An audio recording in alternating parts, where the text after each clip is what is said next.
Alors, on va faire peut-être, on va faire. Alors, c'est intéressant, Abias. On va faire Abias. C'est qu'il est cité. Ce que dit Abias, en fait, c'est pas unique. Il est cité. Il y a plein de. Il y a Malachie, etc., qui citent déjà les mêmes prophéties. En fait, c'est ce qu'ils appellent des oracles. On appelle l'oracle, c'est-à-dire une prophétie de déclaration de l'Éternel, quoi. Donc, il y en a plusieurs dans la Bible. On va les lire d'ailleurs. Hein. Mais on trouve aussi dans le Nouveau Testament. Hein. Et on a d'autres trucs qui vont parler de ça. Et ce qui est intéressant de voir, on va faire un espèce de truc général avant de faire un truc particulier peut-être. Et il faut avoir Abias d'une façon particulière parce on a plein de façons de le faire. Je peux dire un Oui, truc. vas-y. Le titre, pour qu'ils mettent des notes. Les deux semences dans le livre Les d'Abias. deux semences Dans le livre dans le d'Abias. livre d'Abias. C'est le titre de l'enseignement. Mais on peut l'appeler les deux semences. Alors, on va y rentrer dedans rapidement, mais on pourrait voir le livre d'Abias comme de plusieurs façons, soit complètement théorique, en disant oui, parce que la première partie du livre parle d'Ésaü et d'Édom, et la deuxième partie, à partir du chapitre 13, parle des derniers temps. On pourrait dire, ah oui, ce n'est qu'une allusion aux derniers temps.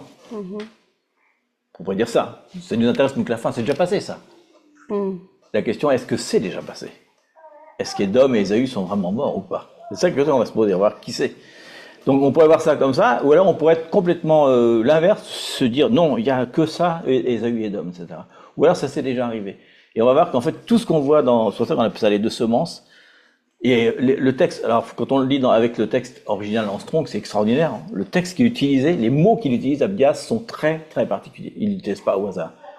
En hébreu, il y a toujours plusieurs mots pour dire un truc, mais il choisit une alternative très particulière, en disant tiens, moi je fais référence à ça et pas à ça.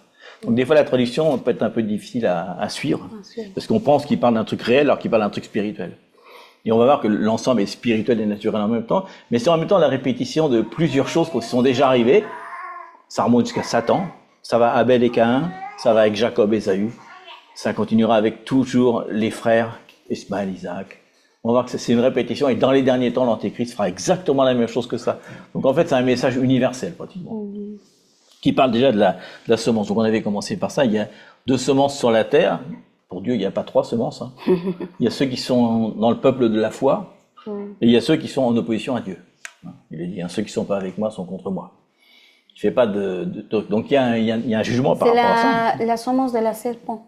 Sémence du serpent. Et il le dit, je mettrai l'hostilité entre toi et ta femme, entre ta descendance et sa descendance, celle-ci t'écrasera la tête, etc. On parle de Genèse 3,15. Et ça nous parle bien sûr de l'Église, ça nous parle aussi des derniers temps, ça nous parle de plein de choses, qui est celui qui va l'écraser. Donc il y a toujours, donc on a, alors peut-être qu'on fait est-ce que vous connaissez l'histoire d'Ésaü, qui devient après Édom? Ou alors on fait un petit résumé. Bon, on fait un résumé. Je pense. Oui, mais rapide, rapide. Donc, on a... Et c'est bien parce qu'on a l'habitude de connaître plus Israël que plus la ligne d'Ismaël. Et là, ça nous ouvre les yeux parce que maintenant, on doit être conscient qu'il y a Ismaël, il y a Esaü. Mais pas Isaac. Qui sont différents. C'est différent. Dans ces familles-là, il y a deux choses différentes. Il faudrait aller voir, toutes les enfants qu'a eu Ésaü pour comprendre un peu plus le thème. On va pas rentrer dedans. Mais en gros, Abraham, il a eu plein d'enfants, mais il en a eu un qui s'appelle Ismaël parce qu'il n'était pas patient et que sa femme n'avait pas de très bons conseils. Les deux à la fois. Il a eu Ismaël. Moi, j'aurais pas conseillé ça. Il a eu Ismaël. Bon, bref. Et il a eu Isaac. Et ensuite, Isaac s'est marié avec Rebecca et il a eu des jumeaux, donc, qui sont Jacob et Ésaü. Donc globalement, Jacob c'est le peuple d'Israël, Ésaü c'est l'autre, quoi. Et à un moment de sa vie d'ailleurs, Ésaü va se marier avec une des filles d'Ismaël. Surprenant. En rébellion. C'est marrant. En rébellion. Il y a toute une histoire. Vous préférez là-dessus. Bon. Donc elle a été enceinte de jumeaux. Le premier qui devait naître c'était Ésaü. Et en fait, il est né en premier lieu. Et c'est Jacob qui le tenait au talon. C'est pour ça qu'on l'appelle Jacob, c'est-à-dire celui qui tient le talon. Donc, il est né comme ça, mais il y a eu une préférence de le père préférait Ésaü et Rebecca préférait Jacob. Mais, par contre, Dieu avait dit tu vois le verset? Dieu a dit à Rebecca que déjà depuis son ventre. Oui, on va lire parce que on va lire tout ce que c'est important de voir tous les textes qui parlent de ça. Ouais. Il y a déjà des prophéties avant même qu'ils naissent. Hein. Ouais. Il y a déjà Dieu a choisi, c'est pour ça que quand Dieu a choisi déjà de le vendre, on ne peut pas y aller contre. C'est ça. Des fois, il y a des choses, enfin, comme Judas, pareil. Je dis, mais pourquoi que Judas, en fait? S'il savait que de toute façon, elle va perdre. Elle va perdre. Donc il y a tellement de trucs à dire, mais enfin, si on voit ce que va devenir, Jacob va rester près de son père, il va être un solitaire un petit peu. En gros, il garde les brebis. Et l'autre va devenir un chasseur des steppes. Si ça vous rappelle quelqu'un, chasseur des steppes, c'est Nimrod, celui qui a créé Babylone.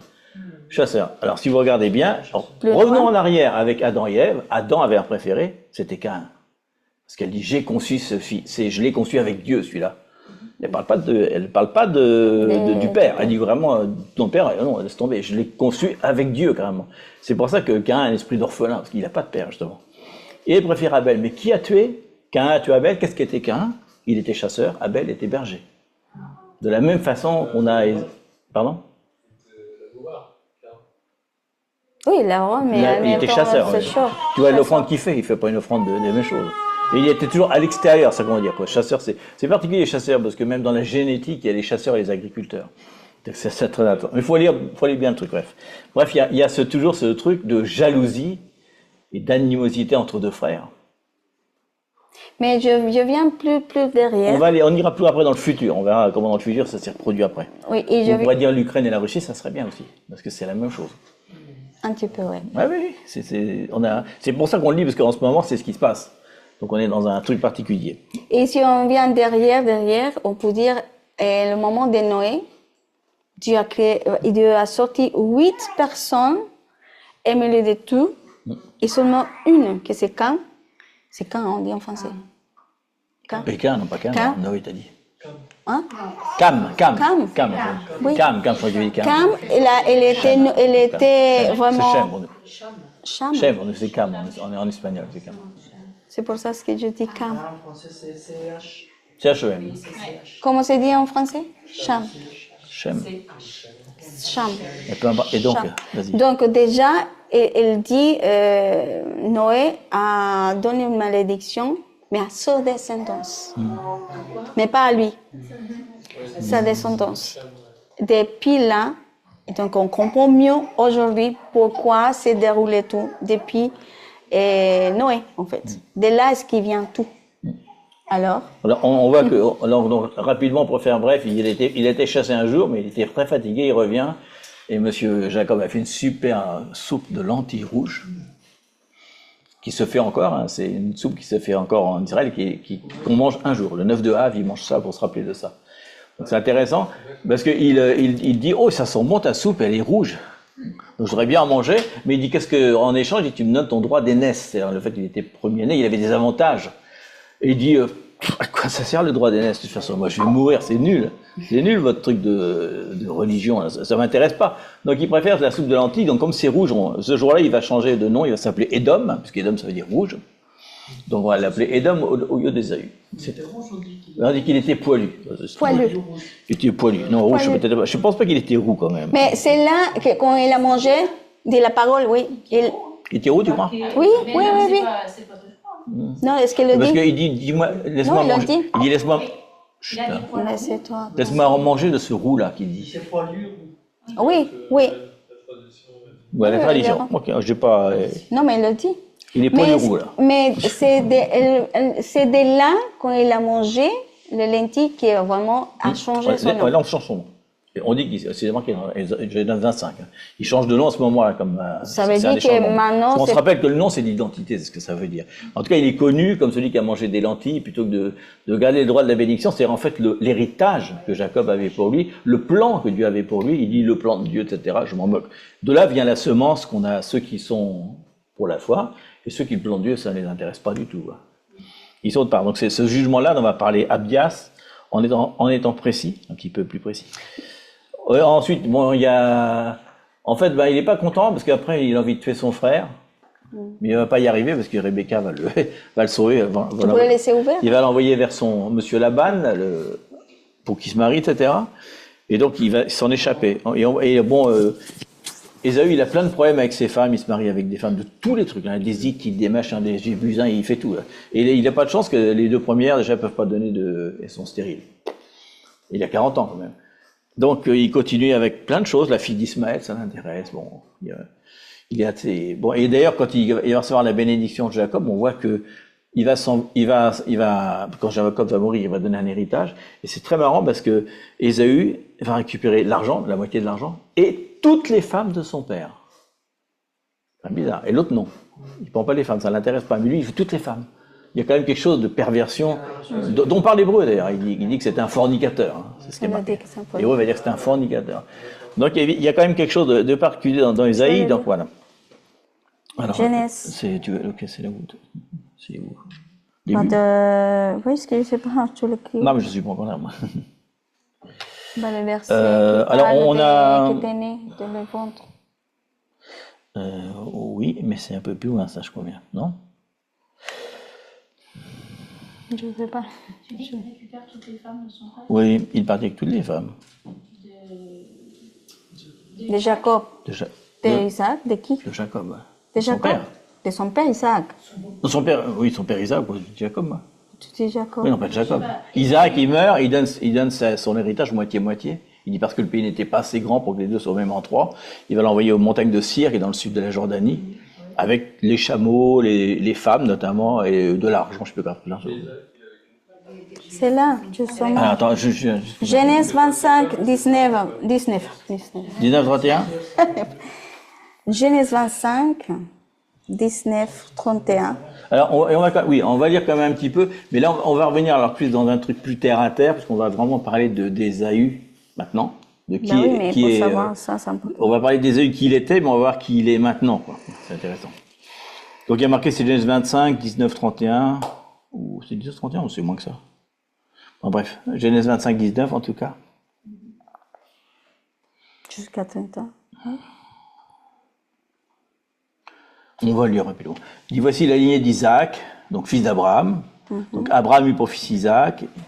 Et Isaac était âgé de 40 ans quand il prit pour femme Rebecca, qui était la fille de Bethuel, l'araméen, de Padam Aram et la sœur de Laban, l'araméen. Alors Isaac supplia l'Éternel pour sa femme, car elle était stérile. Il y a beaucoup de stérilité dans ces histoires-là. Et l'Éternel l'exauça, sa femme Rebecca tomba enceinte. Yes. Les enfants se heurtaient à l'intérieur d'elle. Je fais un résumé. Donc c'est les jumeaux, donc c'est pour ça qu'ils se heurtent. Et elle dit, si telle est la situation, pourquoi suis-je enceinte? Ils n'arrêtent pas de se battre. Quand elle dit qu'ils se heurtent, c'est pas qu'ils se touchent, c'est qu'ils se battent un petit peu. Parce que sinon elle dirait pas ça, et c'est normal, j'ai les jumeaux. Rien de spécial. Donc elle alla consulter l'Éternel, et l'Éternel lui dit, c'est vachement important pour maintenant, il y a 2 nations dans ton ventre, et 2 peuples issus de toi qui se sépareront. Un de ces peuples sera plus fort que l'autre, et le plus grand sera asservi au plus petit. C'est assez facile quand même. Jacob, Israël, le pays le plus petit au monde, va servir tous les descendants d'Ismaël,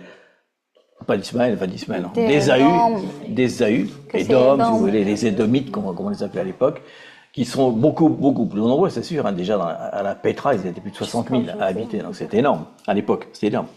Donc, il dit, tu vas apporter 2 nations, et il donne déjà, en fait, une prophétie. Il donne une prophétie. Les destinées déjà.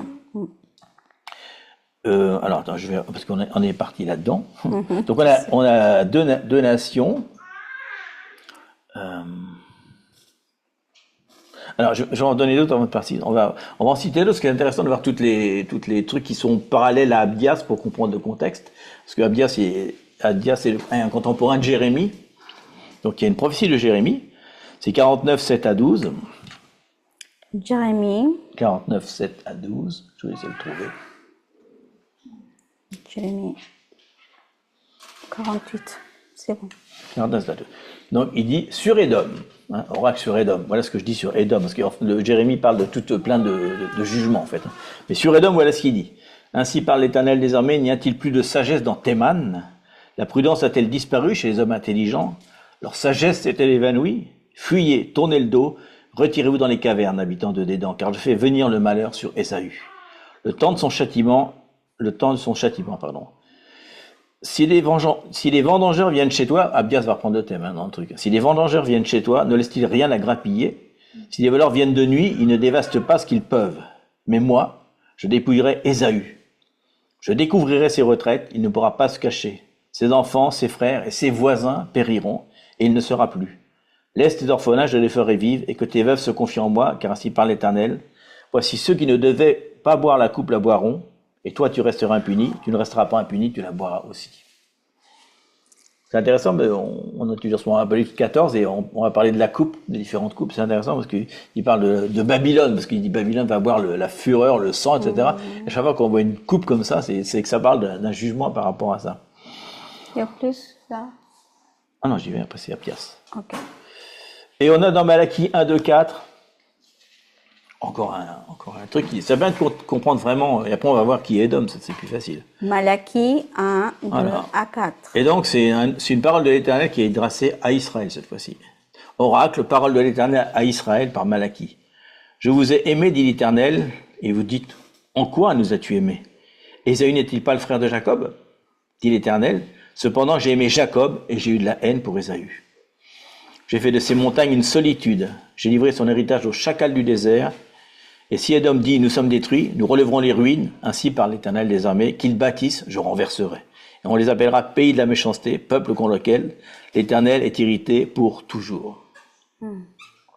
Donc on sait... Romains. On va lire Romains 9, 6, 16. Oui, parce qu'on peut Et dire après on termine c'est avec Abias. Mais c'est il nous faut du l'Ancien contexte. Testament et aussi dit Romains 9, 6 à 16. Romains. Je n'ai pas vu Romains. Romains quoi? 9, 9, 6 à 16. 16, 6. Voilà. Ça permet déjà de comprendre tout ce que Dieu a déjà dit sur le truc et que Abias va que confirmer, etc., avec donner plus de précision. Donc, il dit, ce n'est pas que la parole de Dieu soit sans effet, non. Car ceux qui sont issus d'Israël ne sont pas tous Israël. Et bien qu'étant de la descendance d'Abraham, ils ne sont pas tous ses enfants. Au contraire, il est dit, c'est par Isaac qu'une descendance te sera assurée. Cela signifie que ce ne sont pas les descendants simplement biologiques, les enfants de Dieu, mais que ce sont les enfants de la promesse qui sont considérés comme sa descendance. La parole que voici est en effet une promesse. Je reviendrai à la même époque et Sarah aura un fils. De plus, tel a été aussi le cas pour Rebecca, qui a eu des enfants d'un seul homme, notre ancêtre Isaac. Les enfants n'étaient pas encore nés et n'avaient donc rien fait, ni bien ni mal, afin que le plan de Dieu subsiste, conformément à son choix et sans dépendre des œuvres, mais de celui qui appelle. Quand il a été dit à Rebecca, l'aîné sera servi au plus jeune, à ce qu'on dit tout à l'heure. De même, il est écrit, j'ai aimé Jacob, j'ai détesté Ésaü, que dirions-nous donc? Dieu serait-il injuste? Certainement pas. En effet, il a dit à Moïse, je ferai grâce à qui je veux faire grâce, et j'aurai compassion de qui je veux avoir compassion. Ainsi donc, cela ne dépend ni de la volonté, ni des efforts de l'homme, mais de Dieu qui fait grâce. Autrement dit, ce qu'il a dit va s'accomplir. Alors, donc ça veut dire que Dieu a fait grâce avec nous. Parce que les choses, c'est... Alors on pourrait dire, de même qu'il y a eu le déluge pour un truc et qu'il y a des gens qui ont survécu quand même, le mal n'est pas terminé. De la même façon, on pourrait dire, oui, Édom a été détruit, parce qu'en effet, ils habitaient dans la montagne de Séhir, donc où il y a Pétra, en gros, cette ville qui était fortifiée dans les hauteurs, ils vivaient dans les roches et les hauteurs, c'est ce qu'il dit dans le texte d'Abias. Ils étaient tous en hauteur et bien protégés. Ça a été détruit. Pétra n'existe plus. Pratiquement plus rien. On trouve, c'est disparu. Donc, Édom, en sens de population édomite, on pourrait dire qu'ils ont vraiment disparu, quoi. Mais est-ce qu'ils ont vraiment disparu? Est-ce que la semence d'Édom a vraiment disparu? C'est ça l'intérêt, parce que, comment dire, ils étaient en bas de la Jordanie. Séhir, c'est en bas de la Jordanie. Et ils ont émigré, certains d'ailleurs, il y en a encore, hein, ils portent un nom différent, ils se sont incorporés à la culture juive, mais beaucoup sont partis en Palestine. Enfin, Palestine à l'époque, hein, Palestine qui était en bas d'Israël. C'est pas aujourd'hui. Oui, la Palestine autant que le petit truc qui était en bas, mais maintenant, beaucoup de cette descendance sont génétiquement dans les Palestiniens, ce qu'on appelle les Palestiniens actuels, quoi, ce qu'on appelle la population qui habite à Gaza, quoi. Mais il y en a encore en Jordanie, il y en a aussi en Irak, il y en a en Syrie. Hein. Vous remarquez, un peu tous les ennemis d'Israël, ils sont entourés par les Édomites, même s'ils ont changé de nom. C'est plus la population d'Édom, mais la génétique est toujours là, quoi. C'est un peu comme quand il y a le déluge, les Néphilines sont détruits, mais pourtant on voit que l'esprit n'est pas terminé et les démons sont toujours présents. Parce qu'il n'est pas rentré pourtant. Donc c'est pas fini. C'est pour ça que c'est un texte répétitif, mais on peut le prendre. Dans ce cas-là, on peut le prendre aussi en se disant. Est-ce que le texte d'Abdias, on peut l'appliquer maintenant pour un conflit qui se passe en ce moment, avec certains personnages qui arrivent sur la scène et qui vont prendre des décisions, Maintenant, avant le 28, est-ce qu'on n'est pas en train de vivre la prophétie d'Abdias, mais dans le réel pour une certaine population, quoi. Ça c'est très intéressant, parce qu'on va voir qu'il dit quand même, on dit pas qui c'est, mais on va voir, il va décrire le peuple qui va être jugé. Et quand on va voir la description, on va dire, ah, j'ai déjà entendu ça. Avant que vous n'ayez pas les informations, si vous ne comprenez rien, vous allez vous dire, mais il y a des trucs quand même, ça me parle de quelque chose quand même, hein. Et la prophétie commence comme ça, Abdias. Ainsi parle le Seigneur l'Éternel sur Édom, oracle, on s'est marqué des fois, Abdias 1-1, quoi. Oui, parce que sinon, il dit, nous avons appris une nouvelle de la part de l'Éternel. Oh, c'est intéressant, donc, imagine, tu dis ça. J'ai appris une nouvelle de la part de l'Éternel, et un messager a été envoyé parmi les nations. Un messager, vous vous rappelez, Et qu'est-ce que dit le messager parmi les nations? Donc il utilise le mot goyim, hein, c'est-à-dire à tous ceux qui ne sont pas Israël, hein. Le message s'adresse à tous ceux qui ne sont pas Israël. Levez-vous, à vous, vous les nations, levez-vous, marchez contre Édom pour lui faire la guerre. C'est un ordre. Hein, il dit pas oh les pauvres, ayez pitié d'eux quand même. Non, Dieu va quand même pas raser leur maison, leur pays, détruire tout. Dieu a dit qu'il va le faire. Il a dit comment les nations peuvent dire waouh, oh les pauvres, vous êtes du mauvais côté les gars. Un messager est envoyé, il a dit à toutes les nations s'il vous plaît, aidez à faire la guerre, il faut détruire cet ordre. Et on va voir pourquoi il faut qu'ils le détruisent. Vous vous rappelez souvent quand ils prenaient des villes, ils détruisaient tout, parce qu'ils vont en laisser un seul, ils vont se reproduire et ça va être terrible. Rappelez-vous de ceux qui mangeaient leurs enfants, qui brûlaient leurs enfants, qui les tuaient au bout de l'épée. Il n'y a pas une grosse différence avec ce qu'on voit en ce moment. Hein. C'est le genre de truc qu'on peut voir encore. Donc Dieu a un jugement très très fort parce que quand même, il y a quelque chose à faire. Donc déjà, le premier truc, hein, c'est un livre donc, pour les nations finalement. Ça commence par un messager. Alors c'est intéressant parce que le mot messager qu'il utilise, c'est le mot tsir. Et si on demandait à un hébreu tsir, il prendrait pas le mot messager, parce que le mot messager c'est un mot secondaire à la limite. Le mot principal de messager c'est un pont de gorge, une charnière, quoi. Le pont. Si tu dis tir, en fait ça représente le pont d'une porte, le gond d'une porte, non, la charnière, quoi. Éventuellement ça peut être un messager, mais c'est en première définition on dirait pas messager. Si on voulait traduire bien, à la limite on prendrait pas messager, quoi. On dirait plutôt une époque charnière, quelque chose qui s'ouvre, une porte. Il y a une porte qui s'ouvre pour les nations, une opportunité, quoi. C'est ça. C'est vraiment important parce que le mot c'est pas comme s'il avait, on dit que le mot charnière c'est 1%. Non, c'est vraiment 90%. Le mot c'est vraiment charnière. Mais ça peut être un messager parce qu'un messager ouvre les portes et il passe. Mais il y a quelque chose qui s'ouvre. Il y a une nouvelle dimension qui est en train de s'ouvrir. En gros, une porte de transition. La dernière fois. La porte c'est toujours une transition d'un endroit à un autre. On continue avec notre transition. Donc il dit que le messager, il dit pas d'aider, mais de se lever et de faire la guerre. Le mot, c'est, on l'avait déjà partagé, c'est le mot laham, c'est comme les rem le pain, laham la guerre. Bethléem, Bethléem. C'est la guerre au sens pur et dur, hein, avec des armes, avec de la destruction. Ces mots, c'est la transformation. C'est presque le mot massacre. C'est le mot guerre au sens je fais pas la guerre. Oh, je fais la guerre à mes pensées. Non, je fais la guerre, mais je tue, quoi. C'est vraiment, c'est la rame, quoi. C'est très fort. Donc, ils sont là. Ensuite, il parle donc d'Édom en le décrivant. Donc, on va essayer de voir qui c'est. Donc, l'oracle commence, je sais pas quel truc c'est. Voici, je te rendrai petit parmi les nations, sur les 2, peut-être. C'est le 2. Ouais. Voilà. Il dit, alors, je te rendrai. Donc, il dit pas qu'il y est maintenant, mais c'est la destinée de ce peuple qui condamne. Il dit, il y a ce peuple-là. Imaginez qui c'est. Voici, je te rendrai petit parmi les nations. Tu seras l'objet du plus grand mépris. Ouais. Alors ensuite, il continue l'orgueil de ton. Alors, voilà, le péché, en fait, c'est toujours le même. C'est le principe même depuis le début. On va le voir tout de suite d'ailleurs. Tiens. L'orgueil de ton cœur t'a égaré. Toi qui habites le creux des rochers, qui t'assieds sur les hauteurs, et qui dis en toi-même, qui me précipitera jusqu'à la terre? Quand tu placerais ton nid aussi haut que celui de l'aigle, quand tu te placerais parmi les étoiles, je t'en précipiterai, dit l'Éternel. Alors, deuxième caractéristique du peuple, il dit ton orgueil t'a égaré. Donc, le mot qu'il utilise pour orgueil, il y a pas beaucoup de mots pour orgueil en hébreu. Il utilise zedom. Donc, il y a un autre mot qui s'appelle, c'est marrant, c'est rigolo, il y a un mot qui se dit bishgaga. Bishgaga, c'est faire quelque chose de mal, mais sans intention de le faire, et pour lequel on peut être pardonné. C'est pas fait exprès, quoi. Tu peux t'excuser, quoi. Voilà. Et là c'est zadom. Alors, le mot zadom, c'est très différent. Ça veut dire fierté, insolence, arrogance. C'est-à-dire faire quelque chose vraiment pour le faire exprès, quoi. C'est vraiment c'est ton orgueil, quoi. Profite de faire le mal. Ouais. C'est-à-dire que quand il fait le mal, il en prend plaisir, quoi. Il a un plaisir pour faire du mal. C'est-à-dire que par exemple, Je suis d'accord. Très beau. Mathieu, Mathieu, elle est là. Hein. Par exemple, je donne un exemple au hasard, bien sûr. Hein. On pourrait dire, allez faire des prisonniers pour les ramener, et au lieu de faire des prisonniers et des otages, on tue en même temps, quoi. Alors que ça n'a pas été demandé dans le texte. C'est vrai. Ça n'a pas été demandé dans le texte, mais on dit, on en profite. Donc on est là, on va violer, on va tuer, on en profite. Mais c'est pas demandé dans le texte, que le but c'est de faire des otages. C'est ce qu'on fait ça, parce que, je dis ça pourquoi? Parce que Édom, ce qui s'est passé, c'est quand Israël était amené en captivité à Babylone. C'est fait la même chose. Il y a des captifs il y a des gens qui sont restés, qui n'ont pas été pris en. Ils sont descendus de leur montagne, ils sont montés vers Israël, ils en ont profité pour tuer tous ceux qui étaient rescapés, voler dans le temple, faire plein de choses, quoi. Ils ont dit, on en profite, on va donner un petit coup de main, quoi. Alors, si ça peut vous donner une idée, c'est encore un hasard, je dis ça, oui. bien sûr, c'est encore un hasard. C'est que pendant la guerre des 6 jours en Israël, il y a eu une guerre avec 4 pays qui étaient en conflit, l'Égypte, bon, mais pour des raisons particulières, parce qu'ils avaient détruit des avions, mais un pays a dit, mais si moi je veux participer, j'ai rien à y faire, mais je vais y participer, qui c'est la Jordanie, pays d'Édom.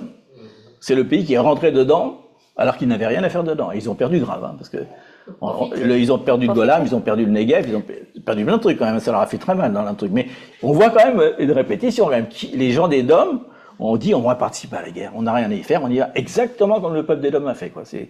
On voit quand même une espèce de répétition dans l'histoire. Hein. Et Dieu a fait ce qu'il a dit en même temps. Il a fait un premier jugement sur Édom. C'est un truc à plusieurs couches, un petit peu, le truc. Et ce qui est très intéressant aussi, c'est que... je l'ai mis ici. Oui, alors, il utilise beaucoup de mots, c'est pour ça qu'on dit que c'est aussi un truc général.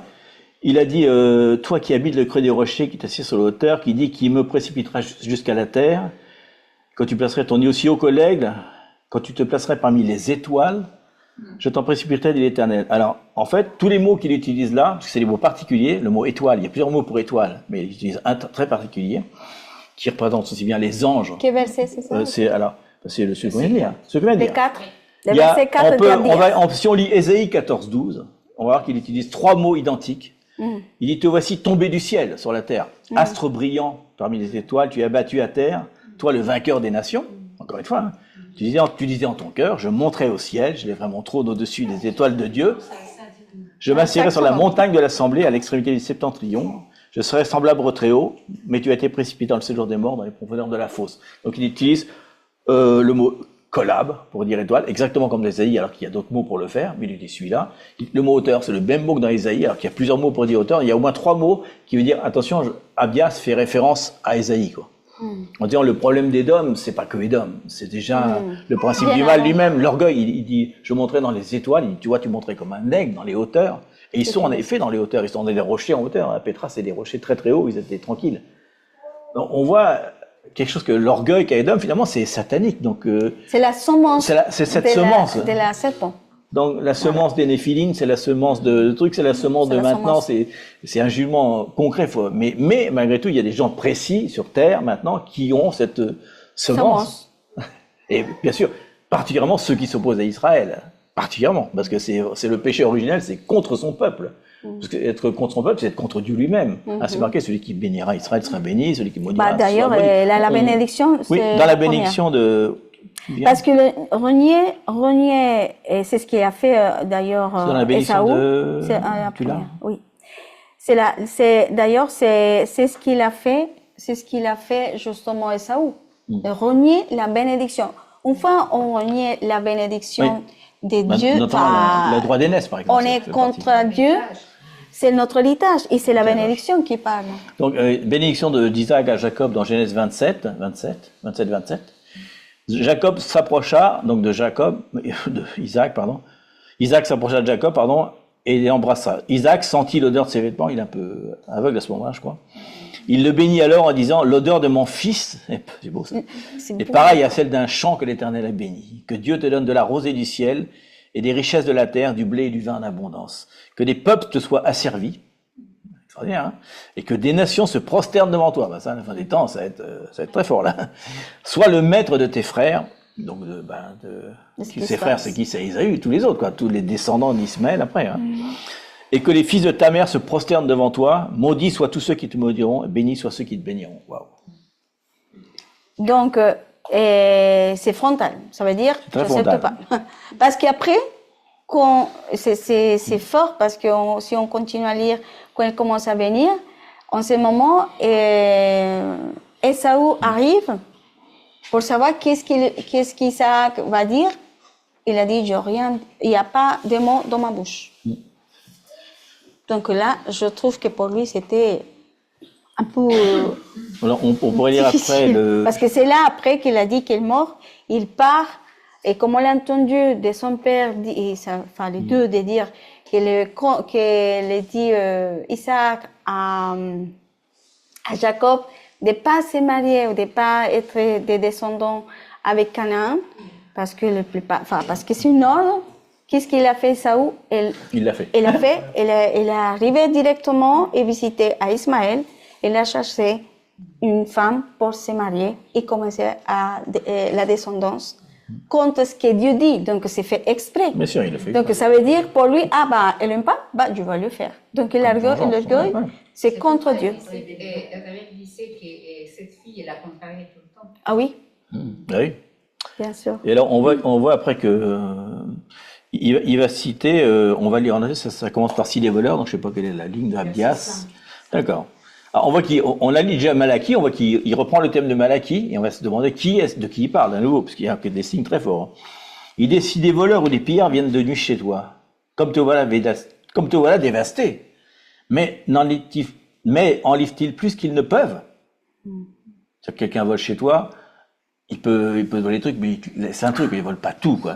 Il fait pas il prend ce qu'il a besoin pour voler, mais là, le mec, il dit, je vais voler plus qu'on me demande, quoi. Ah, je vais tout détruire. Ça ne sert à rien, mais je vais tout détruire. Ça n'a pas d'importance. Il dit, si les vendangeurs viennent chez toi, ne laissent-ils rien à grappiller? Ils vont pas s'amuser à prendre toute la vie, ils prennent ce qu'ils ont besoin.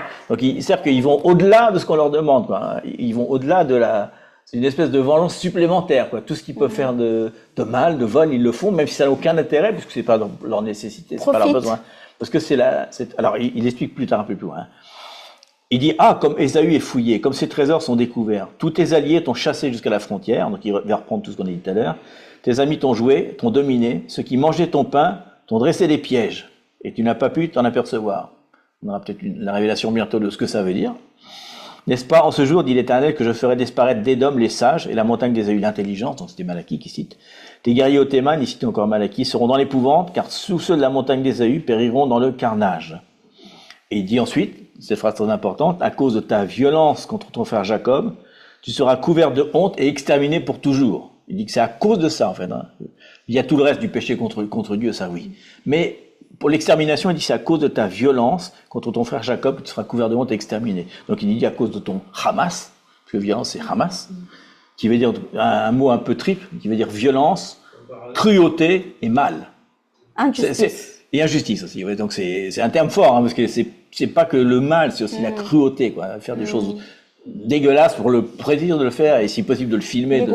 Dégoûtant, pardon. Voilà. Donc il dit et de ton frère Jacob. Donc il dit à cause de ta violence contre Israël, contre le peuple. On parle pas de violence verbale, on parle de violence réelle, puisqu'on parle on parle de ça quand même. Donc on voit l'orgueil, la violence gratuite. Les mots qui sont utilisés sont quand même très très forts, parce qu'on peut pas dire que le mot Hamas, quelle coïncidence. Dieu fait pas de coïncidence là-dedans. De qui viennent, de quel endroit, la montagne. Et en plus, il y a d'autres choses qui, si on va dans l'Apocalypse, on va voir d'autres références, puisqu'il dit que quand Jésus revient, il va descendre sur la terre et le premier endroit où il va aller, c'est libérer les captifs de la montagne de Séir. C'est le premier endroit où il va passer. Donc ça veut dire qu'en bas de la Jordanie, il y aura des prisonniers juifs, des camps de concentration. Il dit que ce sont des camps de concentration. Il y a une citation là-dessus, mais il dit qu'ils sont, c'est dans un autre livre. Il dit que c'est terrible ce qui va se passer. Ils sont vraiment en concentration, que le but de cette armée qui revient avec nous, on sera avec. On va délivrer ceux de Séir, ensuite on va repasser, c'est le chemin en fait d'Exode. On va remonter à Armageddon et enfin on va remonter à Israël. Donc tout ce trajet qu'on a déjà fait. Mais il dit quand même, on va passer par Séir. Donc il dit qu'à Séir, il y a quand même quelque chose de particulier. Ça s'appelle Édom. Oui, en fait maintenant ça s'appelle Édom. C'est pas de la Jordanie. Édom, Égypte, et on va monter jusqu'à Palestine. Avec Jésus quand il revient sur la terre, comme un roi, pour libérer. Et il continue encore des choses qui sont très actuelles. Si on lit ça, tous les mots sont forts quand même. Il dit le jour où tu te tenais en face de lui. On est encore en Abdias. Ouais, Abdias, c'est toujours. Donc il parle de on a une référence. Donc on a une référence à. Ouais, on a une référence à ce qu'on disait tout à l'heure. Il dit le jour où tu te tenais en face de lui, c'est-à-dire que le moment où le peuple d'Israël, de Jacob, donc était amené en captivité à Babylone, donc il parle de ce moment-là. Mais maintenant, on peut le répercuter maintenant. Hein, parce que bientôt, je ne sais pas quand ça va être détruit Ésaü, c'est donc beaucoup plus tard. On sait qu'entre les temps, dans l'Apocalypse, c'est marqué que tous les Juifs vont être déportés, quoi. Donc il va y avoir une deuxième déportation vers le bas, puisque les ennemis venant du nord, ils vont sortir vers le sud, donc vers le bas de la Jordanie finalement. C'est logique. Il va y avoir quand même une persécution, et sans doute que le peuple d'Édom va venir faire exactement ce qu'ils ont fait. Ils vont participer, puisque ce sont les nations qui vont vers Israël, mais eux, qui sont à côté, ils vont venir sans doute donner un petit coup de main. Si on peut donner un petit coup de pied en passant, faut aider les copains quand même. Donc il dit ça par rapport à eux. Le jour où tu te tenais en face de lui, le jour où des étrangers amenaient captifs son armée, donc les Israéliens, où des étrangers entraient dans ses portes et jetaient le sort sur Israël, toi aussi, tu étais comme l'un d'eux. Ne repaie pas la vue du jour de ton frère, du jour de son malheur. Il parle d'Ésaü contre Jacob. Ne te réjouis pas sur les enfants de Juda au jour de leur ruine. Et n'ouvre pas une grande bouche au jour de la détresse. N'entre pas dans les portes de mon peuple au jour de sa ruine.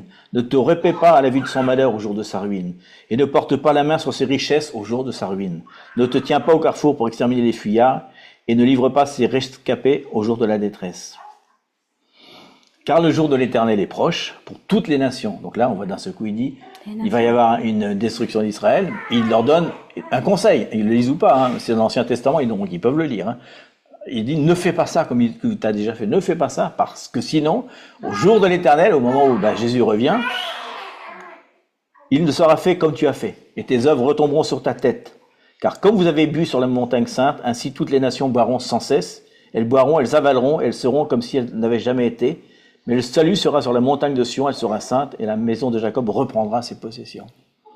Amen. Fort. Donc maintenant on voit dans ce qu'on est déporté vers le moment, à quel moment on sait que le jugement va se faire. Il n'est pas pour maintenant, quoi. Même si en ce moment il va se passer des choses dans ce domaine-là, mais pas que sur ça, parce qu'on va lire puis on va partager un peu plus dans ce cas-là.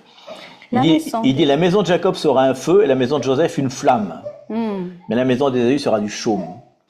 Alors pourquoi il dit ça? Parce que la maison de Joseph, ça représente en fait les deux tribus du nord, c'est Ephraïm et Manassès, et les autres c'est les 10 tribus. C'est-à-dire quand le moment où les 12 tribus seront en union à nouveau, quand Israël sera un, il n'y aura pas de division dans Israël, quoi.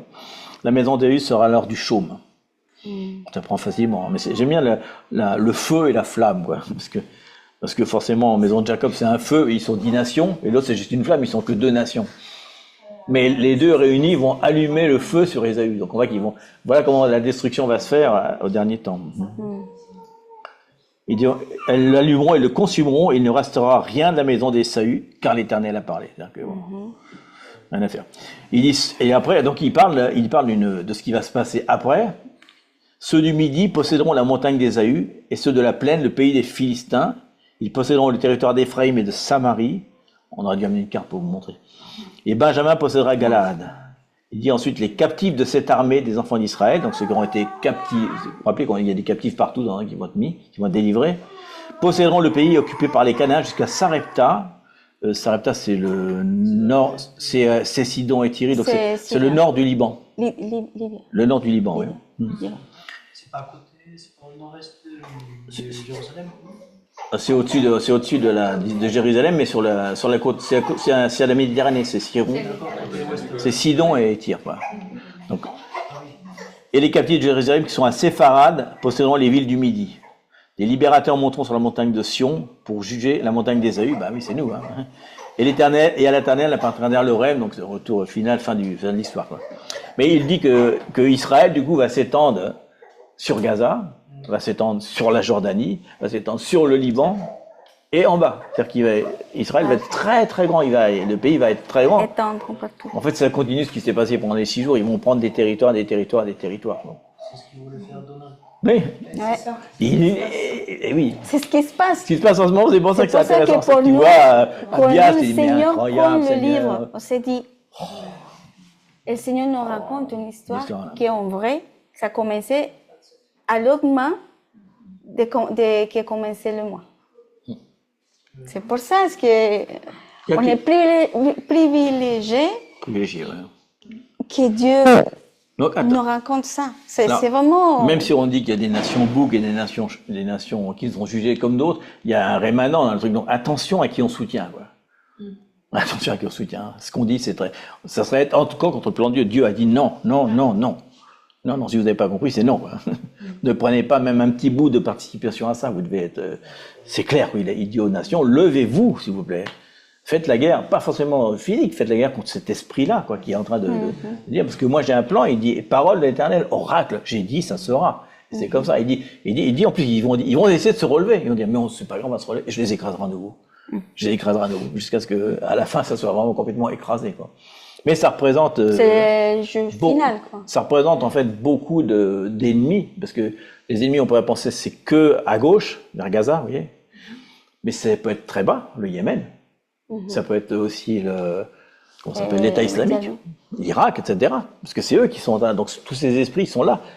Tout ça, les esprits mauvais, ils sont à Hezbollah, ils sont au Yémen, ils sont en Palestine, regardez, et ils sont à droite. Ils ont nord, sud, est, ouest. Nord, sud, est, ouest, quand même, c'est fort, hein. Donc, rappelons-nous qu'ils jugent là des démons, quoi.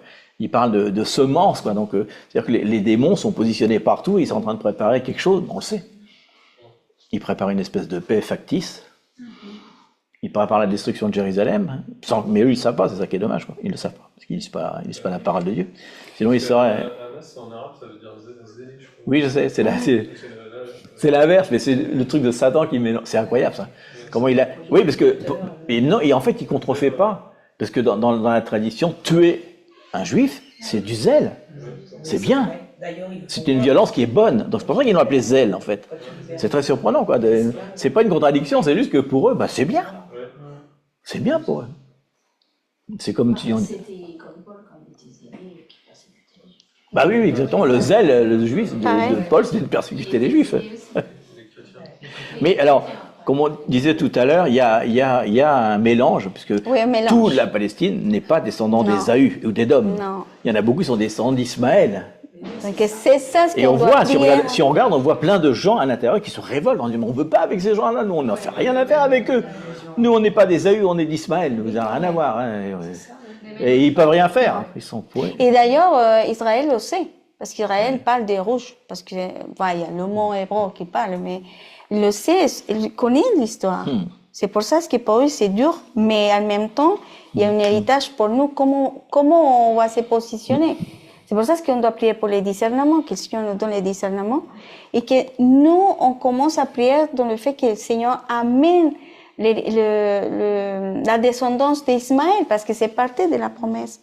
Pareil que Jacob, pas des Juifs de la descendance d'Israël, en fait, de Jacob, que c'est Israël. Après, donc le Seigneur va nous donner vraiment ces discernements de la même façon comme Dieu l'a donné dans la parole. Donc pour nous, certainement, on est l'Esprit de Dieu. Elle va, après tous ces points qu'on vient de lire, c'est évident, dans le sens de la façon d'être. Profite de faire du mal. Profite le sang. Parce que le dit, et c'est la même chose, et la même semence de Satan. En fait, c'est l'esprit de Caïn qui rentre dans Et c'est l'esprit de Caïn, le sang qui crie sur la terre, hein, c'est ça. Et alors, on a comme conclusion pour nous, parce que ça, c'est un texte qui est déjà arrivé, qui va arriver pour l'éternité, mais on a cette parole d'Hébreux 12-16, qui parle là d'Ésaü. Il nous dit quel est le vrai problème d'Ésaü, en fait. Hein. Et c'est une exhortation pour aujourd'hui. Hébreux 12-16. C'est un peu la conclusion, parce que comme on l'a dit, c'est plus qu'un jugement sur Édom ou sur tous, c'est un jugement sur tout. 12. Sur tout. Il dit, veillez à ce qu'aucun de vous ne fasse preuve d'immoralité sexuelle ou ne se montre profanateur comme Ésaü, qui pour un seul repas a vendu son droit d'aînesse.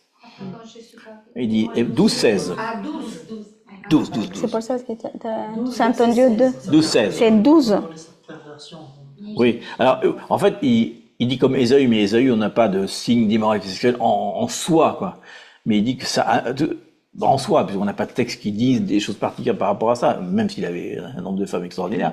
Mais il dit que la profanation, rien que commencer par dire non plan de Dieu, ça va amener à ça. C'est du petit à petit, quoi, ça monte doucement. Donc il va directement à l'extrémité, quoi. Parce que là, il parle dans les églises, hein, hébreux. Donc il dit, il sait qu'est-ce qui se passe. Il voit l'immoralité sexuelle partout dans les églises. Donc il dit, même si Ésaü lui-même n'a pas fait ça, qu'est-ce qui fait que vous êtes arrivé à l'immoralité sexuelle? C'est que dès le départ, vous avez fait comme Ésaü, vous avez profané, vous avez idolâtre, vous avez refusé. Parce que le droit d'aînesse, finalement, le droit d'aînesse, qu'est-ce que ça représente, en fait? Ça représente le plan de Dieu. C'est-à-dire qu'il y a un plan de Dieu pour ta vie, tu décides volontairement de dire non. Je préfère les lentilles, ça sent très bon. Je préfère un plat, un truc qui va me nourrir dans ma chair tout de suite. Donc en fait, le truc, ce qu'on a dans l'application pratique, c'est que Dieu a quelque chose contre les orgueilleux. Il supporte pas ça. Et il le dit tellement fois qu'il déteste les orgueilleux. L'idolâtrie, c'est une forme d'orgueil. Et l'idolâtre aussi. L'idolâtrie, quoi. Ceux qui font à tort en disant non, le plan de Dieu m'intéresse pas. Il dit à quoi ça sert? Ce que dit Ésaü, à quoi ça sert ton droit d'aînesse puisque je vais mourir? Donc il voit sa vie terrestre, il dit mais ma vie est courte, ça m'intéresse pas le plan de Dieu pour moi, j'ai envie de vivre, quoi. Vivons, il a envie de vivre, quoi, c'est ça. Il faut faire là. Donc, il faut manger des Babylone. Et l'orgueil, c'est aussi de ne pas reconnaître qu'il y a des desseins de Dieu pour nos vies. De penser qu'on n'en a pas, déjà ça c'est renoncer au truc. Non, Dieu n'a rien pour moi, c'est déjà de l'orgueil. Comment ça, Dieu n'a rien pour toi? Il faut lire la parole. Hein. J'ai des plans de prospérité, j'ai des trucs, etc. Tu peux dire, j'ai pas de plan pour moi, donc je fais rien. C'est de l'orgueil. Et surtout qu'on a eu la culture des lentilles, parce qu'on peut dire pourquoi, enfin, si on le voit humainement, mais pourquoi toute l'histoire des lentilles, quoi? Parce qu'il peut faire des pommes de terre ou je sais pas quoi. Mais est-ce que les lentilles sont bonnes? Oui. Non, les lentilles, c'est des aliments très, comment on dit, la même, escassez. En cas de manque, quoi, de famine, quoi, aussi. C'est parti de manger pareil que l'huile. C'est très cher. C'est vraiment un plat succulent. Ouais, si tu regardes dans la Bible, les lentilles, c'est donné comme dans les cadeaux. C'est un cadeau. C'est un cadeau. Il dit de l'or, l'argent, les lentilles, le pain, c'est comme avoir de l'huile, de tout. Donc les lentilles, c'est pour ça qu'Isaac, il a demandé les lentilles, parce qu'il savait qu'il va mourir. Donc c'est pour manger l'exquisité de la nourriture de dernier temps, le dernier plat, parce que là, c'est très cher les lentilles, pareil que l'huile.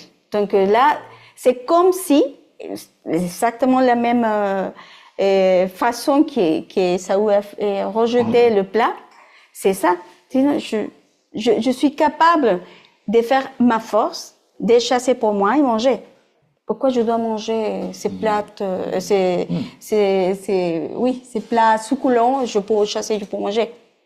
C'est vraiment mépriser la richesse même, parce que c'est pas un plat. C'est dans sa Judas aussi. Oui. Exactement. Et donc en fait le jugement d'Édom, finalement, c'est pas trop sa destruction phisique, mais c'est la destruction, condamnation éternelle, surtout. Il y a une condamnation éternelle pour cela, quoi. Donc l'orgueil, c'est aussi, comme ce qu'on disait du plan, c'est aussi soit refuser le plan que Dieu a pour votre vie, et que tu le sais, tu ne veux pas y rentrer, ou alors tu penses qu'il n'a pas de plan, et du coup tu cherches rien, quoi. C'est comme dire que finalement ce que Jésus a fait à la croix, ça n'a servi à rien. Il est venu pour racheter l'humanité, pour lui donner une espérance, etc. Et tu dis non, moi j'en veux pas. J'en veux pas. Et c'est très fort, parce qu'il y a cette parole dans Hébreux 10, 29, justement, qui est très très fort. Et ça parle un peu d'Édom, encore une fois. Hébreux 10, 29 dit, quel châtiment, 10, 29, je vais le lire de toute façon, c'est dans les textes. Quel châtiment plus sévère pensez-vous qu'il mérite, celui qui foule aux pieds le Fils de Dieu, qui considère comme profane le sang de l'alliance par lequel il a été sanctifié et qui outrage l'esprit de grâce. Et ça, c'est ce jugement très sévère, parce que il connaît pas le truc sur la croix, mais Ésaü, quelque part, il renie le sang de l'alliance. Parce que le sang de l'alliance qu'il a fait avec Abraham, avec Jacob et avec son père aussi, il a dit, j'en veux pas de cette alliance-là. Or, c'est une alliance de sang. C'est une alliance de sang et de circoncision même. Exactement comme nous qui faisons ça maintenant, on rompt l'alliance que le sang de Jésus a fait à la croix, quoi. T'imagines? Et c'est pas pour rien dans l'histoire, on voit qu'il était un chasseur puissant, parce qu'il dit Nimrod était un chasseur puissant devant l'Éternel, lui aussi. Le plan de Dieu, j'en veux pas, je vais faire ma propre colonne, etc. Exactement. C'est à ma façon. Voilà. Et l'autre dernier, je vais pas trop insister là-dessus, mais quand il parle dans Abdias, justement, il parle qu'ils vont monter aux étoiles, etc. Et le mot étoile, donc ça représente en fait les anges des nations, quoi. La truc spirituel qui gouverne tout ça, en fait. Chaque nation est gouvernée par des anges particuliers, car à Babel, il envoie toutes les nations, etc. Et il envoie des anges avec, et les anges vont se corrompre. Les nations qui auraient dû être finalement parfaites, les 70 nations. Il n'y a pas 72, que Israël n'est pas encore créé à cette époque-là. Eh bien, il y a quelque chose, il y a un jugement aussi de ces sous-démons, si on peut dire ce qu'on appelle les sous-autorités, les autorités qui ont été déléguées par Satan pour contrôler les nations, voir les villes, voir les pays, voir les maisons, voir les personnes, des fois. Il y a un jugement, en fait, sur la partie spirituelle, quoi, etc. Mais il y a justement, il y a cet avertissement de pas s'unir avec ces choses-là qui gouvernent ta vie, quoi, qui sont des choses, démoniaques, on peut dire ça. Donc il y a un jugement. L'arrogance, l'orgueil, on pourrait penser que c'est un péché, mais pas vraiment. C'est une influence, c'est démoniaque, quoi, quelque part. L'orgueil et l'arrogance. Parce qu'on dira c'est un petit péché, quoi. Il est un peu orgueilleux. Non, l'orgueil, c'est Dieu dit, l'orgueil, c'est pas reconnaître que je suis Dieu, quoi. C'est pas avoir la crainte de Dieu. Penser que vos plans sont aussi grands que les miens. Oh, il dit ça, vos plans sont pas les miens. C'est moi qui dirige. Et il dit, j'ai décidé de faire ça dans la Bible. Et le mec qui a lu ça dans la Bible, donc je parle des chrétiens. Oh non, on peut pas dire ça quand même, les pauvres. T'as rien compris au plan là. De qui il parle? Qu'est-ce qui se passe en ce moment dans l'actualité? Et toi, tu dis l'inverse, que Dieu dit qu'il va faire. Et ben oui, des fois on dit, ah non, mais Dieu il est méchant, mais il tue tout le monde. Ah non, il veut se débarrasser des démons, parce qu'il dit, un seul se reproduit, t'en as 10. Il le dit, si tu chasses un démon, tu le laisses passer, il y a un seul qui revient de plus. Donc il sait que l'extermination, c'est la seule solution. Il n'y a pas d'autre solution, quoi. T'imagines, on va le sauver, parce que là, il dit, il n'y a pas de pardon pour ça, parce que c'est dans son plan, quoi. Et puis il le dit bien, je déteste, je les haïs, quoi. Je supporte pas, quoi. L'orgueil, l'idolâtrie, vraiment c'est quelque chose. Il faut prêter attention. Il faut faire attention. Surtout qu'en ce moment, on est lance. On avait parlé que c'est un temps de décision, de décider quoi. C'est de m'aligner au plan du Seigneur ou continuer dans mon plan. Et là, c'est pour ça que c'est un moment vraiment important dans le sens que c'est comme on avait parlé le week-end dernier, de regarder nous-mêmes, parce que là, c'est ce qui va passer dans l'histoire, dans la réalité, dans l'actualité de maintenant, vous pouvez voir, il y en est dedans, quoi. Et bientôt, on va avoir un orgueilleux très très fort, il s'appelle l'Antéchrist. Exactement. Il va s'élever contre tous et dire je suis plus grand que Dieu, je fais les mêmes miracles, et lui, ça va être le chef des orgueilleux. Donc, on se prépare à ça, quoi. Exactement, parce que. On va le voir en chair et en os. Il dit la parole que ce sera vraiment un tyran. D'abord. Un tyran que même nous, on ne peut pas imaginer, jamais. On n'a jamais vécu. Dans l'histoire existé. Donc. Dictateur, tyran. Ouais. Donc, pour nous, vraiment, c'est quelque chose, en tant que fille de Dieu, c'est de réfléchir, vraiment de se mettre devant Dieu et faire vraiment ces parties de Seigneur. Si j'ai idolâtrie dans ma vie, c'est quel Dieu qui supplante. À quelle semence je suis, et qui supplante à Dieu. C'est que la semence qu'on somme tous les jours dans notre cœur, c'est subtil. C'est pour ça que Jésus même, il a pardonné. Et la seule façon de réconcilier la terre avec Dieu, c'est à travers du pardon et la restauration de nos vies. Et le pardon, c'est la base. C'est quelque chose qu'on doit agir rapidement. Je sais que c'est difficile, parce qu'on a un cœur dur, même et le Seigneur le dit, et orgueilleux. Parce que c'est la chair. Et on est conscient de ça depuis de plus en plus, on connaît Dieu, on sait qui est Jésus, on sait vraiment c'est quelle notre position en tant que fils et filles, c'est d'imiter ce que Jésus a fait, imiter ce qu'il nous enseigne, et pas imiter sinon faire ce qu'il a fait en réalité, d'être d'accord avec lui. Donc, toutes ces choses vont nous gouverner. Si je me soumets à la volonté de Dieu, et je marche selon ce qu'il dit, je suis d'accord, ça veut dire que je suis avec lui. Et toutes les bénédictions qu'il déclare, ce seront ma vie, sur ma famille, sur mes générations. On peut dire, c'est une parole, oui, tout le monde est béni. C'est bien clair qu'on vient de lire. C'est non. C'est pas ça. Donc c'est pour ça que c'est très important de lire la parole. On peut écouter, imaginer, parce que Dieu est un Dieu d'amour. Oui, justement, parce qu'elle aime sa propre création, c'est lui qui a créé pas tout, donc elle sait clairement qui est contre lui et qui est avec lui. Mais nous, on doit s'aligner à son plan. Nous, on doit prier vraiment pour ça et d'enlever les dieux qu'il y a dans notre cœur, que lui soit le premier, de vraiment venir à l'humilité. C'est pour ça que Dieu dit, Jésus a dit, soyez humbles comme je suis humble. Pourquoi? Parce qu'il parle pas, parce qu'on doit imiter pour ça, parce qu'il sait contre qui c'est la guerre. C'est contre la semence de Satan, de la serpent, des serpents qu'il y a en Genèse. Donc c'est quelque part Dieu est en train de sauver sa propre création. De qui? De l'ennemi. Alors, il y a deux remarques annexes qu'on peut faire, parce qu'elle a parlé de ça. La parole dit dans un psaume, 180, non, je sais plus, bref.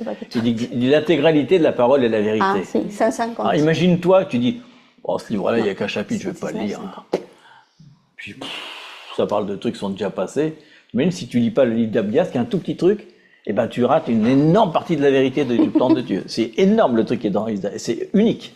Même si Jérémie Malachie entoure, Abdias, il fait vraiment très peu de mots, c'est quand même très peu. C'est incroyable, tu dis, j'ai pas lu celui-là, alors imagine, il y a sans doute d'autres trucs qu'on n'a pas lu. Dans le terre à bien étudier. Et en plus, le lire avec profondeur, parce que sinon tu comprends pas de qui il parle. Tu dis, mais c'est quoi? Mais il est mort, c'est bon, on n'en parle plus, quoi. C'est ce qu'on lit d'ailleurs dans toutes les prédications sur Internet, hein. Abdias, ça sert à rien, c'est déjà passé. Ou alors c'est symbolique pour le plus tard. Il n'y a pas d'application réelle maintenant sur aucun peuple qui existe. Parce qu'il dit, ben non, l'homme est mort. Les Néphilimes sont morts aussi. Hein. Ils sont là. Et il y a autre chose qui m'a impacté quand on a lu ça, c'est qu'il faut aimer ce que Dieu aime et détester ce que Dieu déteste. Alors qu'est-ce qu'il dit? J'aime Jacob.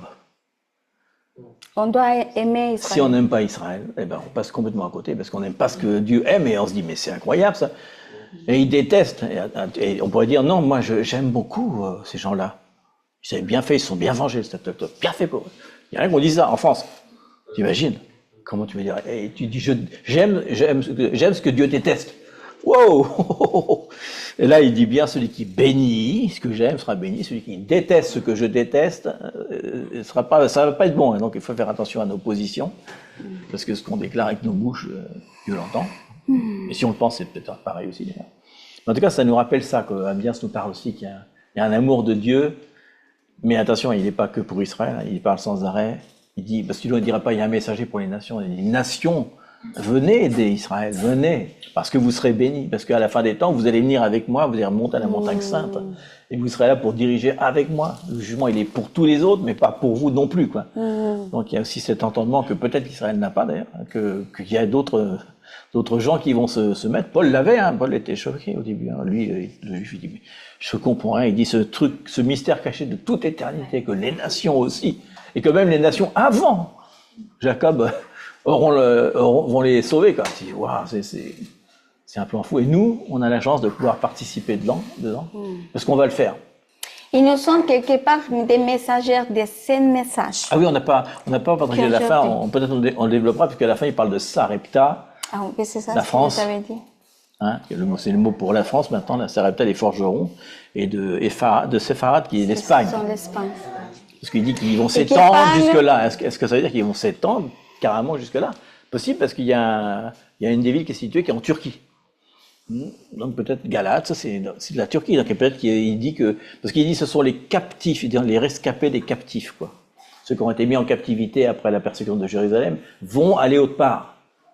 C'est ce qu'il dit. Hein. Donc est-ce que ça veut dire qu'ils vont être expulsés en France, expulsés en Espagne? On peut prendre symboliquement, hein, complètement, oui, c'est ça. Complètement différent. Et surtout qu'il dit option. Que l'histoire dit que bon, peut-être c'est tous les parties de Méditerranée, c'est pour ça qu'il parle de l'Espagne et la France, de le sud, quoi. C'est Liban. Oui, c'est Liban, oui, exactement. Liban. Mais après oui, la persécution et tout ce qu'il va voir, et selon l'histoire, c'est pas exactement comme ça, c'est pour ça qu'on peut pas dire. Mais de toute façon, on voit que la France a joué un rôle depuis, quand la Deuxième Guerre mondiale. ils sont accueillis quand même pense que, à beaucoup des Juifs. Ah ben, sont même cachés. on a cet exemple particulier de Exodus. Je sais pas si tu connaissais Exodus, le bateau qui avait été expulsé. Ils ont tous voulu les tuer, hein, sauf la France, un tout petit port qui est en Bretagne, je sais plus comment il s'appelle d'ailleurs, un nom rigolo. Un tout petit nom, ils les ont fait descendre, ils leur ont donné à manger, etc. Quoi. Alors que les autres, ils laissaient les gens mourir de faim dans le bateau, quoi. Donc dans les derniers temps, la révélation demande peut-être que cette révélation, c'est parce que ce dernier passage, quand tu regardes les commentaires du traditionnel, ils disent on ne sait pas. Ils disent tous je ne sais pas. Ça, c'est difficile à expliquer. Hein. Merci de la réponse. On ne trouve pas de gens qui disent, qui s'engagent là-dedans, mais moi, je me dis quand même que. Mais de toute façon, c'est quand même surprenant, quand même. On a pris aujourd'hui, on sait le message, on est vraiment des messagers, on est clairs. Il faut prier simplement que le Seigneur nous donne des discernements pour savoir c'est qui les descendants d'Ismaël, qui sont les descendants, très bien, des Esaü ou d'Édom. Et effectivement, il faut prier et soutenir Israël. Même dans dans les peuples de Dieu, il y a des gens qui vraiment aiment pas Israël, mais c'est Dieu qui a choisi Israël. Et Jésus est juif. Donc, on peut essayer d'y aller contre lui directement. On va pas se mettre une kippa, parce que c'est un plan différent. C'est autre chose différente. Mais c'est autre chose, mais le fait d'aimer la nation, c'est comme aimer sa nation. C'est aimer la nation. Aussi, Dieu te met dans ton pays pour être un patriote, quelque part, pour aimer ta patrie, parce qu'il a choisi pour ça. C'est pas des on est censé juifs, mais on est censé être on est censé être les rémanents de notre nation. Ouais. Donc on va prier, on va prier pour ça. Merci Seigneur pour cet enseignement qui paraissait ardu au départ. On n'aime pas trop entendre parler de jugement, etc. Mais c'est du jugement d'amour, Seigneur, que tu as fait parce qu'il y a quelqu'un que tu aimes, Seigneur, et tu veux le bénir, Seigneur. Et tu l'as dit, Seigneur, toutes les nations sont bénies à travers ton peuple, Seigneur. Merci parce qu'on récupère cette bénédiction et on veut aussi être ceux qui vont les amener à la jalousie, Seigneur, comme tu dis, Seigneur, pour qu'ils te connaissent, toi, Seigneur. Amen. Parce que si on les aime, alors, Seigneur, il faut vraiment qu'on leur présente Jésus. Parce que sans ça, ils sont perdus, ça ne serait pas les aimer que de ne pas leur parler de toi, Seigneur. Alors, merci parce que tu nous prépares des deux côtés, Seigneur. Peut-être que tu nous dis dans ce texte qu'on va les accueillir, qu'on va les enseigner, Seigneur, comme tu l'as fait, Seigneur, pendant la Seconde Guerre mondiale. Tu l'as fait avec Exode, Seigneur, tu l'as fait dans les Cévennes, tu l'as fait plein de fois, Seigneur. Tu les as expulsés, c'est-à-dire quelque part pour qu'ils soient enseignés, c'est-à-dire repartir dans leur pays, Seigneur. Et on veut bénir ceux qui justement sont dans ce territoire là-bas et qui prennent la peine, Seigneur, et le risque de les enseigner. Merci pour ceux d'Ismaël aussi, Seigneur, qui vont se lever pour enseigner ceux de leur frère Isaac, Seigneur. Merci, Seigneur, pour ton plan, Seigneur. On se réjouit déjà d'avance, Seigneur. D'avoir aujourd'hui touché un peu de cette révélation, Seigneur, des derniers temps, Seigneur, qui nous prépare, Seigneur, tout simplement, Seigneur.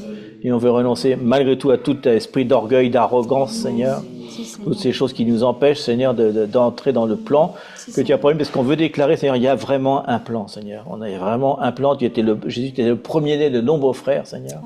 Et on est ces frères, ces gens qui suivent, Seigneur, cette génération du sang de l'Alliance, Seigneur. Merci pour l'Alliance que tu as conclue avec nous et renouvelée, Seigneur, et accomplie. Pour nous, Seigneur, pour notre bien, Seigneur, et parce que tu as des grands plans pour nous, Seigneur, pas des plans de malheur, mais des plans de bonté, Seigneur. Amen. Et on veut le reconnaître aujourd'hui, Seigneur, parce que tu nous avertis pour nous dire, j'ai des plans de bonté, ne voyez-vous pas, c'est ce qu'on a chanté tout à l'heure. Tu es notre roi, Seigneur, tu es notre espérance, Seigneur, tu es la raison de notre joie, Seigneur. Amen. Amen.